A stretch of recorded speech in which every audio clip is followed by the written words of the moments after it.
Alrighty, friends. I don't know why I took my weapons out, but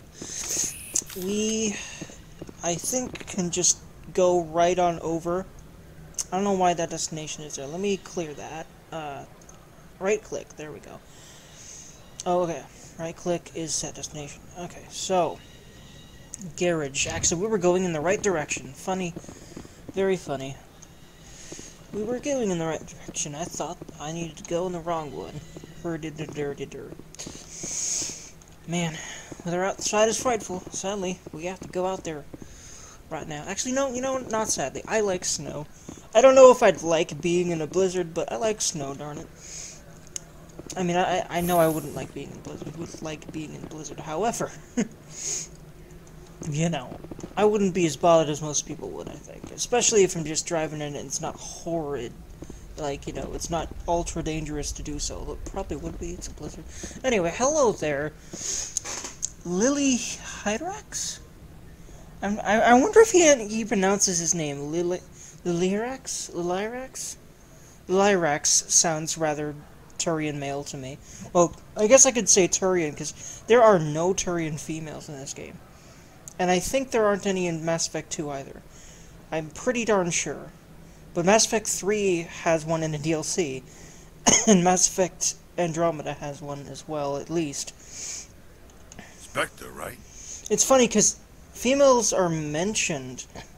Well, actually, the only mention of a Turian female I remember is Garrus in Mass Effect 2, mentioning a Turian female he had some fun with one time. But, other than that, like, they're not even really mentioned until... which is weird, because there's definitely representation of... well, when I think of it, there's not really much representation of Solarian females either. Trying to think. Yeah, there's not really any of Krogan females either. In 1 or 2. At least 1, for sure. Is there any Krogan females in 1? I don't know. It's weird, because it's like, most of the races, except for Quarians and humans, only have one gender that's represented in the whole game, I do believe. Though there might be some female, female, God, what are they called? The little guys and girls. The, Solarians. I think there might be Solarians represented, female Solarians represented in... I'm pretty sure female Solarians are somewhere in the series. I think I remember, but I can't really remember a specific example. But I don't know, just find that interesting. Anywho, rant over. I find it interesting, but I'd also rather there be, from the get-go, a representation of males and females from each species. But there's definitely a lot less of that in ME1 than pretty much every other game, I do believe. And I think there's not very much in ME2 either. Either way, yes. Yeah, that's me. And of course, there are no male Asari. They're monogendered, so that's fine. But they just sit around sipping expensive water. What can I do for you today? Sit around sipping expensive. Yeah, see, I have a character named Elizabeth who is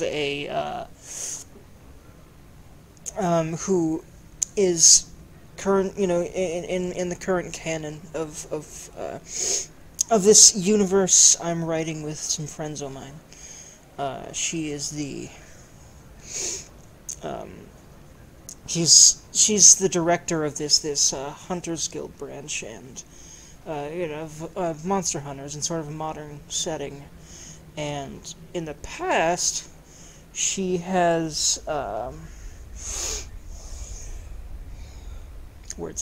in the past, she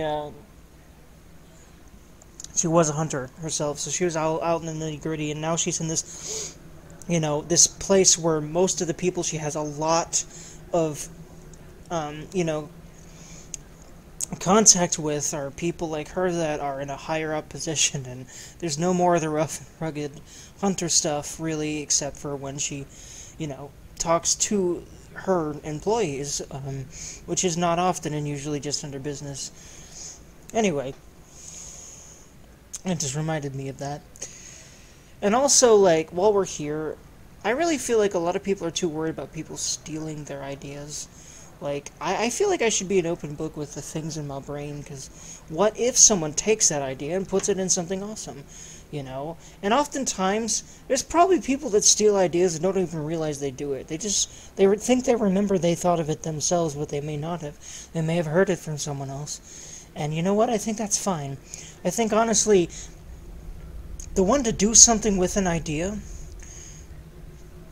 like, once you actually do something with it, and create something significant with it, create something that other people see, I think that's when an idea becomes intellectual property. Now, you know, this is a huge touchy subject, but literally, I've never been bothered by this. People have been like, why are you so open about your ideas, Tucker? They'll steal them. Oops, I accidentally said my real name. But I don't really care if people steal my ideas.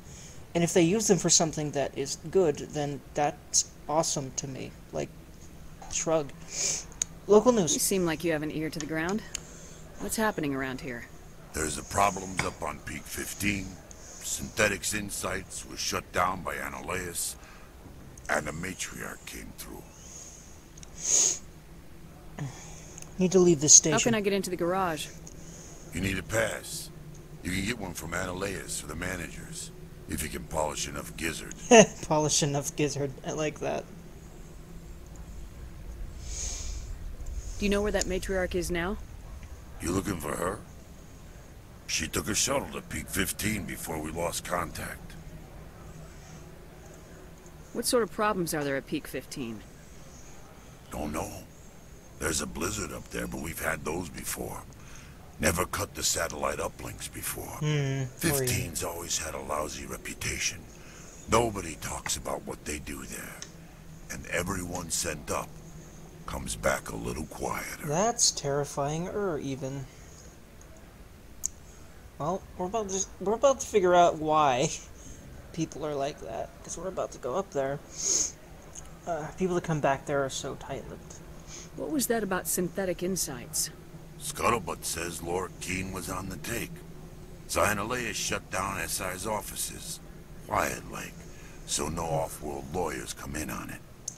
Can I just, like, get some applause for the writers and this voice actor? He's doing a really good job. I feel like there's some kind of cool effect on his voice, and on all the Turian voices. I really like the Turian voices. There's some sort of effect on the voices, I can tell. I don't think humans can really produce this sound, which is perfect because this is an alien, you know, it's not a human. I'm sure there's some sort of voice effect over the Turian voices. And I've always loved them. I love this voice actor, and, you know, how is this just rough and tumble guard guy, and the way that he speaks, his, you know, the way that the dialogue is written, it's very, gets you across this point that he's just a very kind of, you know, your typical kind of blue-collar dude. So, I like that. I have to go. You need anything? I'll be here. Access to the garage is restricted. I have to leave. I'm on Citadel business. I need to leave this station. If you want to enter the garage, you need authorization for Mr. Ananias. No exceptions. I'm sorry. I know I have an authorization. I know I have... Oh, wait, hold on. I think I need to get the pass from Keene, don't I? Access to the garage Okay, is hold on. Fine. Have a good day. I forgot. I need to get the pass from Keene. I went all the way up here for nothing. Whoopsies. Oh well. That's fine. Over to Keene then. Let's do it. Let's do it. Okay. Apologies for the ear rape. Alright, so I need to go back up to the hotel bar. So I need to go back up this direction. I do believe. Yeah, this is the hotel logo, I'm guessing. Wait, is this the Synthetic Insights office, or am I just...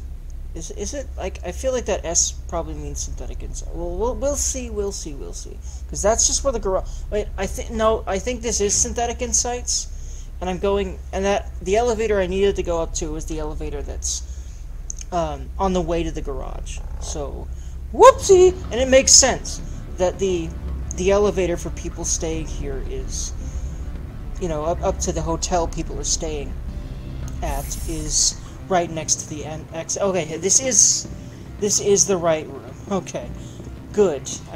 Because of the S, I was like, is this synthetic inside? So I might go out the wrong elevator, but no, we're good. We are good, but it's okay. So the hotel's here and not there. So we are actually good.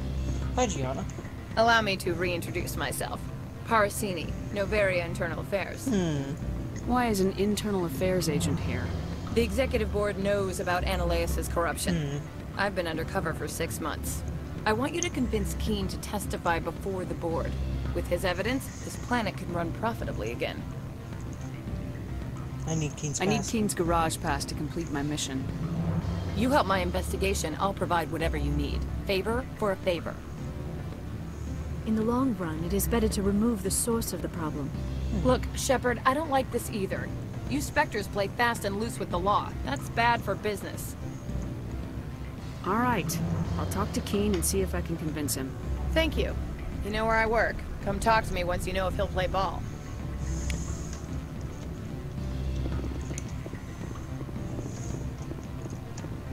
What sort of Good. Always a pleasure, Spectre. Any news on that matter I asked you to look into? I finished the job, but an internal affairs investigator contacted me. She wants you to testify against Ananias. Now that you have my property, you want to dictate how I use it. I have no interest in a public spectacle. Everyone on this station is chafing under Ananias' extortion. You might end up a hero. My employers rely on the goodwill of the executive board to work here. The board was already investigating Ananias. They're concerned about the worm in their own fruit. All right. It is obvious that I cannot dissuade you. Very well. I will testify. Make whatever arrangements you need with your contact. I will wait here. That's a lot of Paragon points. 24 at once. I'm pretty sure that's a pretty rare occurrence for you to get around that many that quickly. Wait, where is she again? Where do I go to talk to her again?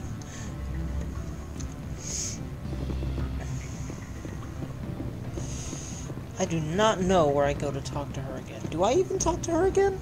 I'm pretty sure yeah, I have to. I have to get a pass from her now. So, hold on. Words. Words and things. Okay, I need to... Okay, journal. Okay, where do I go to find her again? I literally just don't remember. I'm sure she said something that should kick me in the right direction. Hold on. Probably an assignment, right? Maybe? No? Oh yeah, Laura Keene, okay. Okay. I had a feeling she'd be back at Ananias' office, but I wanted to make certain, because she is actively, you know, doing her real job now. So, I just wanted to make sure she would still be at his office. By the way, this really does bring to light the sheer, like, you know, politics of Novaria to light. It's hard to even describe what I'm talking about, but there's just a lot of really, really fun to think about, cool to think about intricacies in the way that Novaria's affairs conduct themselves. Like the whole thing about the Internal Affairs Board. And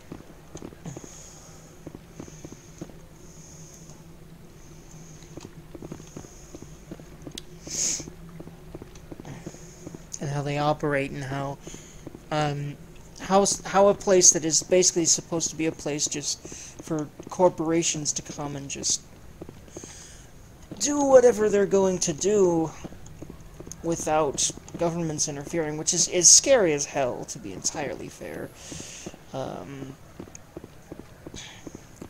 I really feel like corporations should not be allowed to operate unchecked like this. And there's some real good reasons why that we'll see at the Peak 15 facility. Spectre, have you given any more consideration to my offer? I convinced him. It took some persuasion, but Keene has agreed to testify. That's a world of stress off my back. I'll take the evidence for safe transport. I didn't think you'd help me, being a Spectre and all. I guess some of you can be alright.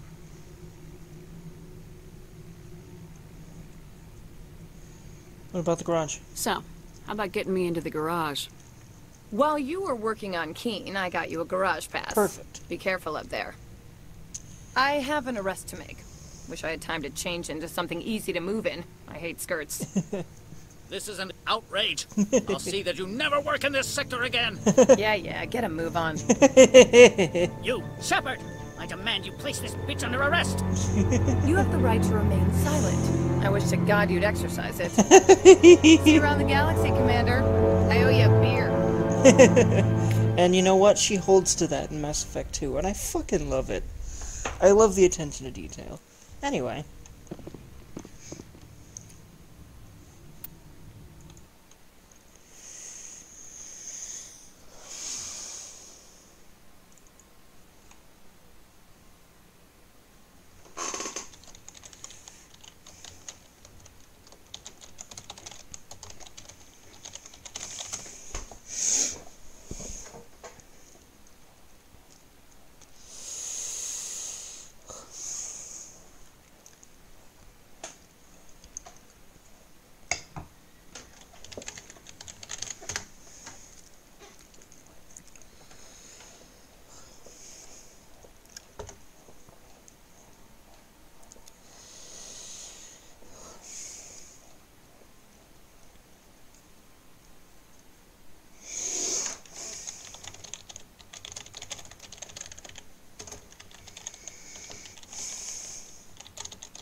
Alrighty.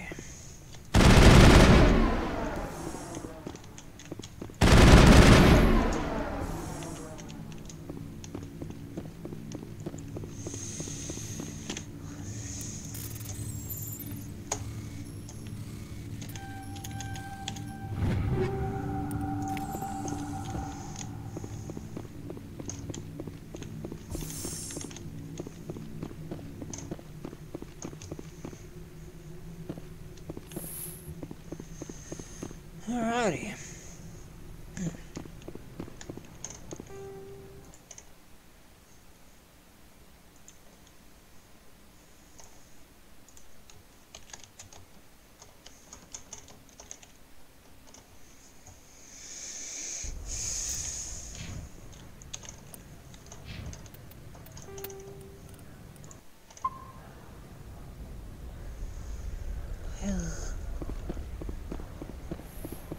All right here.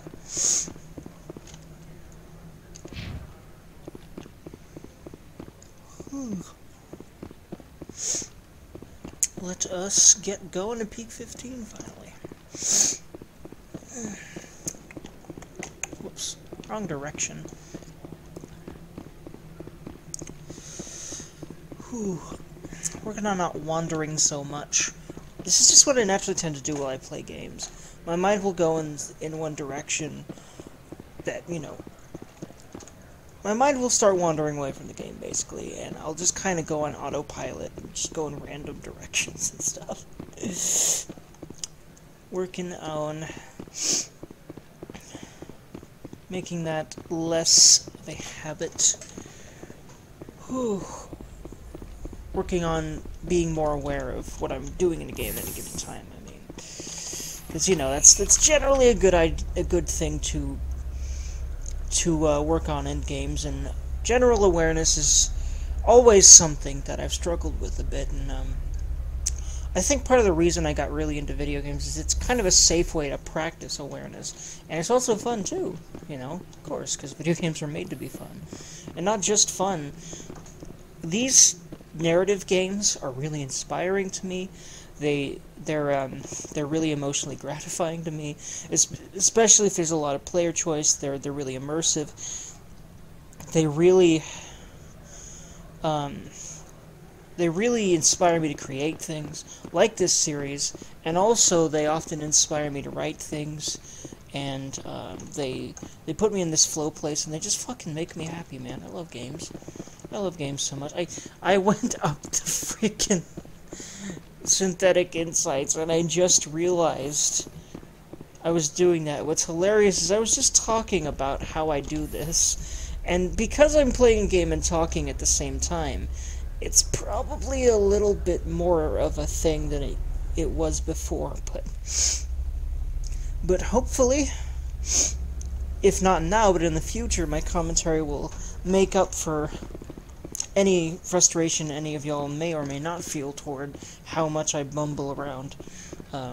So, you know, I've decided that, you know, considering I'm going to continue to improve the quality of these as much as humanly possible just over time, you know, the more I get into it, the more I will put time and effort into it, and thus, the more I'll just, you know, get better at it. That's how things happen, man. You've got to have a passion for things and keep it alive, though. And if you are able to do that, and you're able to, you know, buckle down enough, and it took me a while to understand how to do that, and I'm still working on buckling down as much as I feel like I should be, but I know that I will get there at this point. Either way, I have a pass. I have authorization. Excuse me. Yes, that's genuine. Drive safely. The weather's supposed to be pretty bad out in the Alutsk Valley. Alrighty, let's go.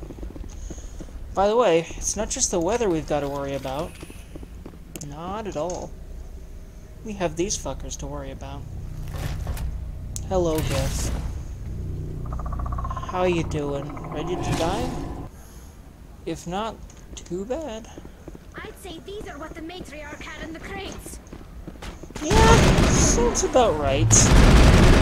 Especially because they can compress themselves down like that, as we saw in that cutscene.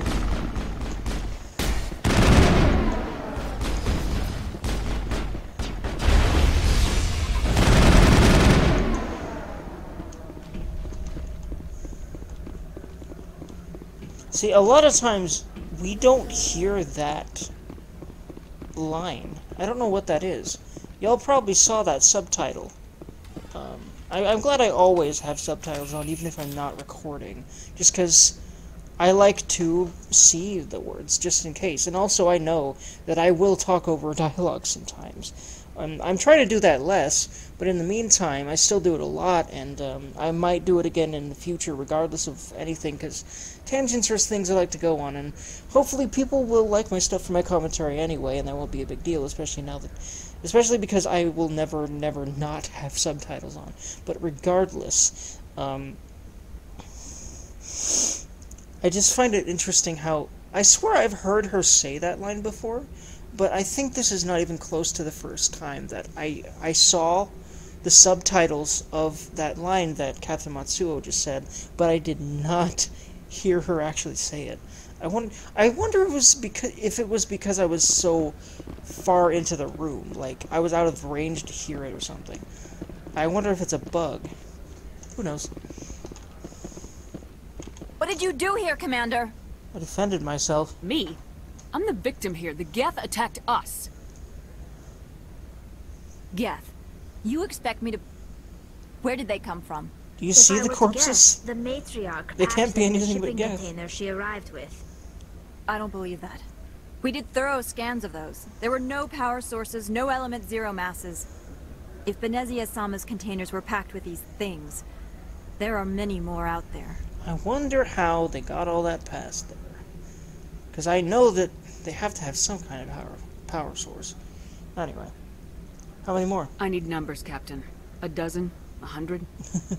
Dozens, at least. They're machines. You could pack them tightly. I must report to the executive board. If word gets out about loose Geth, there may be an investor panic.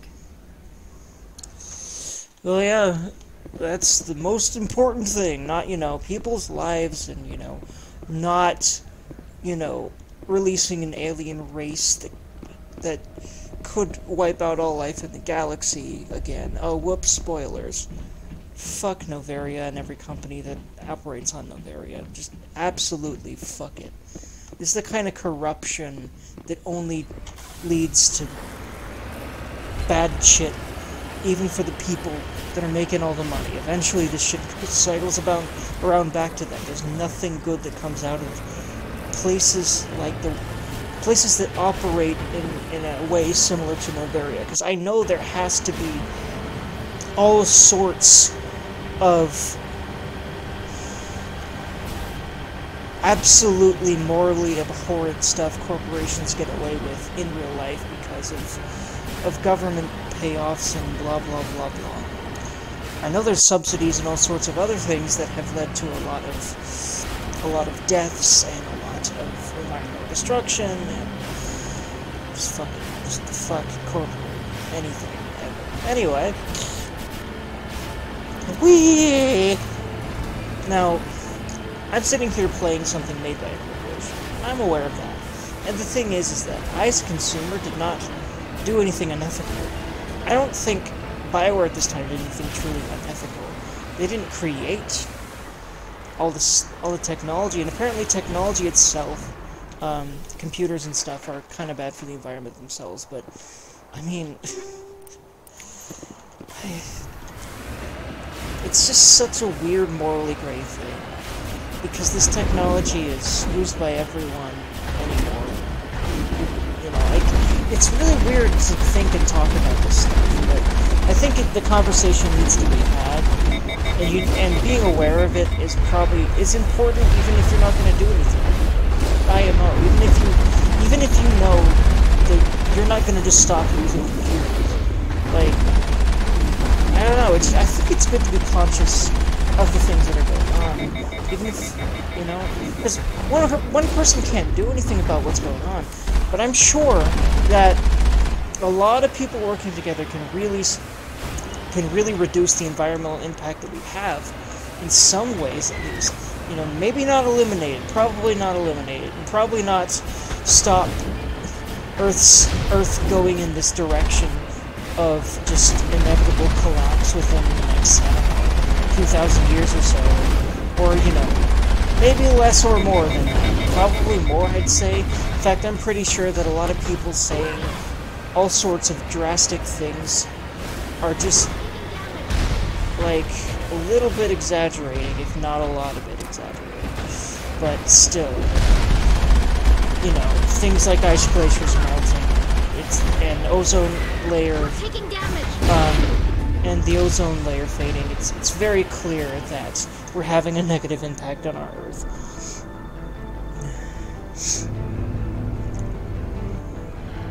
I love this song. I always love this kind of spacey, mysterious, epic type of music. I really love ME1's soundtrack. ME2's is amazing, but ME1's is definitely great too. And I'd say it's uniquely great in its own way, and ME2's is a little bit more mainstream as far as video game music goes, but it's still awesome musically. I don't know why I'd say that. I think it's just more tailored to an action game. This is more like a space exploration game in general than an action game, you know, and a narrative experience. It's always how I've looked at it. So,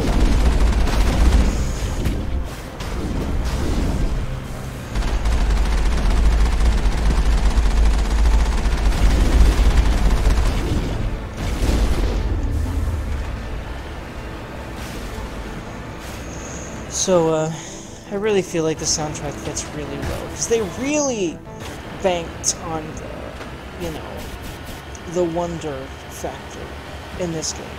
And I think that's why I love ME1 so much. And to this date, I believe... No, I think I might have played more ME2 than 1 at this point. But I know for a fact I played a lot of ME1 and a lot of ME2. Regardless, friendos, let's keep going.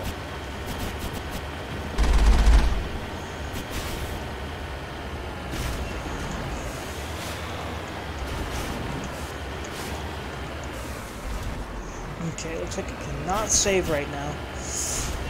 Whew. I am going the right direction, right? Unless I literally just decide, oh, nope, Port Hanshan, Peak 15, whoops! Okay. This is why you need to be careful with direction. Like, I was just going in that direction because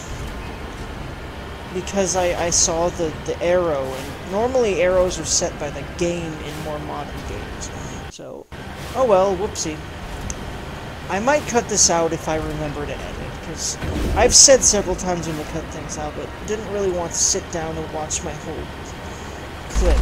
So, I might edit it out, and if it doesn't, I think it's no big deal. But in the future, I know I absolutely will pay more attention to stuff. The more invested I get into this Let's Play thing, the more effort I will put into it.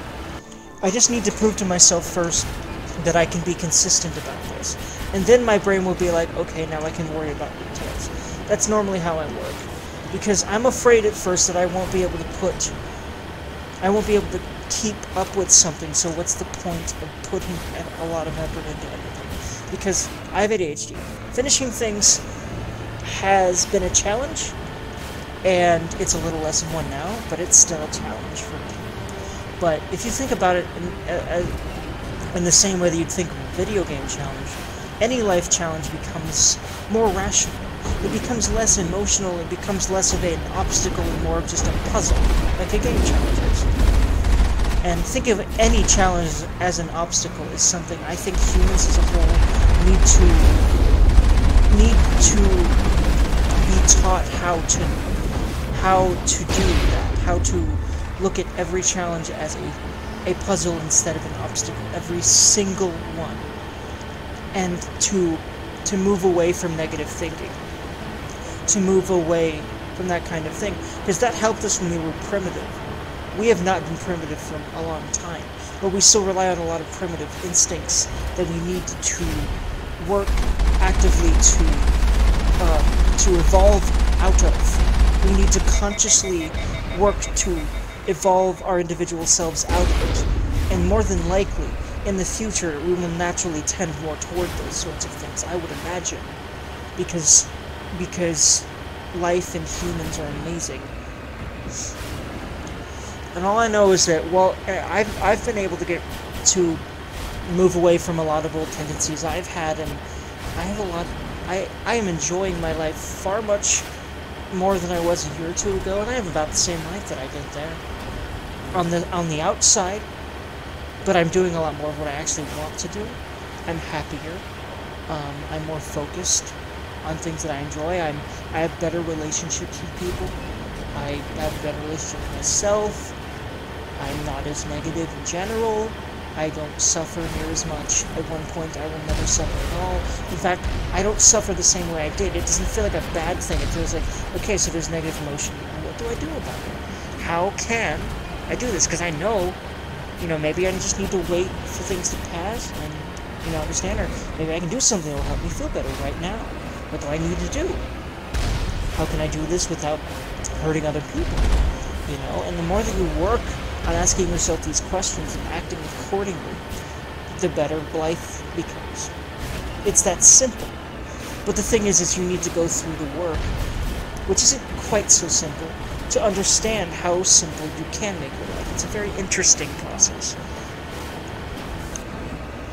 It can be interesting in a sort of lightheartedly curious way, and I think that looking at life like that in general is a very, very effective way to go about life better.